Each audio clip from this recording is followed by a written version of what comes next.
Hello les amis, sur cette nouvelle pastille vidéo critique du livre de Bertrand Périer, La parole est un sport de combat.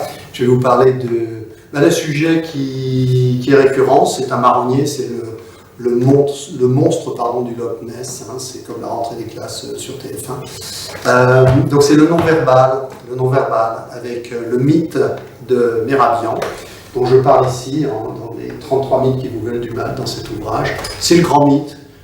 Une arnaque monstre, un tour de passe-passe qui permet à de nombreux gourous experts de dire que 90% ou 96% des informations passeraient par le non-verbal, et hop, c'est réglé. Donc ça leur permet de vous vendre des formations uniquement basées sur la forme de votre discours. On va vous dire d'ouvrir les mains, etc., de regarder, de sourire, etc.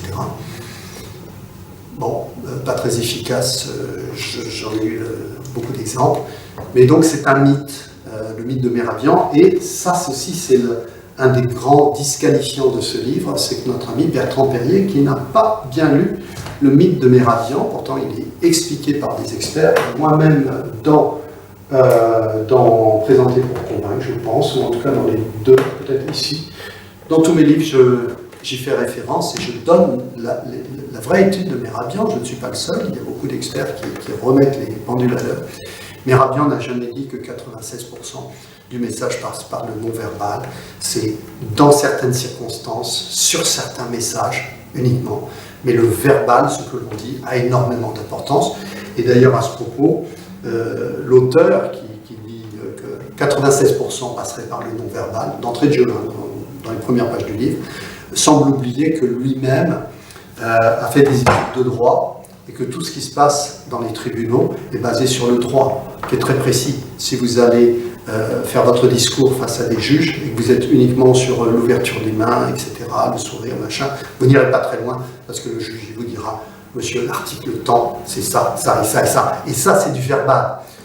Donc, vous voyez, ça disqualifie tout de suite l'affaire. Et même vous, en entreprise, si vous êtes face à votre boss, à vos collègues, face à vos clients, si vous n'avez pas les bonnes données, si vous n'utilisez pas les bons mots, le bon verbal, vous aurez beau ouvrir les bras, avancer, sourire, faire de la gestuelle, vous n'irez pas très loin.